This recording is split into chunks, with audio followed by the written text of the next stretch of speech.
സ്വന്തം ശരീരത്തിലെ കയ്യോ കാലോ മുറിച്ചു മാറ്റാൻ ആഗ്രഹിക്കുന്നവരുണ്ടോ? Body integrity dysphoria. Body integrity dysphoria ഒരു റെയർ ആയിട്ടുള്ള കണ്ടീഷൻ ആണെങ്കിൽ പോലും ഇത് ബാധിച്ച ആളുകൾക്ക് തങ്ങളുടെ ശരീരത്തിലുള്ള കാലോ അല്ലാന്നുണ്ടെങ്കിൽ കയ്യോ മറ്റേതെങ്കിലും അവയവങ്ങൾ മുറിച്ചു മാറ്റിയാൽ അല്ലെങ്കിൽ നഷ്ടപ്പെട്ടാൽ മാത്രമേ അവരുടെ ശരീരത്തിൻ്റെ ഘടന പൂർണ്ണമാവൂ എന്നുള്ളൊരു ചിന്തയാണ് ഉണ്ടാവുക.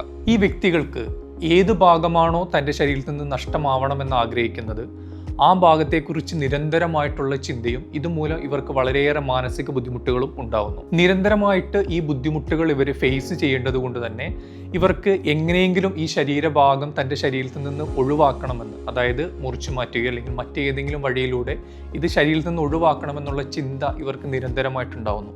ഇതിൻ്റെ ഭാഗമായിട്ട് തന്നെ ഇവർ പലതരത്തിലുള്ള സെൽഫ് ഹാർമിംഗ് ബിഹേവിയറുകൾക്കും അതുപോലെ തന്നെ സർജിക്കലായിട്ടുള്ള കാര്യങ്ങളിലേക്ക് മൂവ് ചെയ്യുന്ന ഒരു അവസ്ഥയിലേക്ക് വരെ എത്താറുണ്ട്. തൻ്റേതല്ലാത്ത ഒരു ശരീരഭാഗം ചുമന്നുകൊണ്ട് നടക്കുന്നത് പോലെയായിരിക്കും ഈ വ്യക്തികൾക്ക് ഈ അവസ്ഥ അനുഭവപ്പെടുക. അതുകൊണ്ട് തന്നെ എത്രയും പെട്ടെന്ന് തൻ്റെ ശരീരത്തിൽ തനിക്ക് അധികമായി തോന്നുന്ന ഈ ഒരു ഭാഗം ഒഴിവാക്കാൻ വേണ്ടിയിട്ടുള്ള ശ്രമങ്ങൾ ഇവർ നടത്തിക്കൊണ്ടിരിക്കും. ചെറിയ പ്രായത്തിൽ തന്നെ ഈ അസുഖം തുടങ്ങുകയും പിന്നീട് മുതിർന്നാലും ഈ ഒരു അവസ്ഥ തുടർന്നു പോവുകയുമാണ് കണ്ടുവരുന്നത്.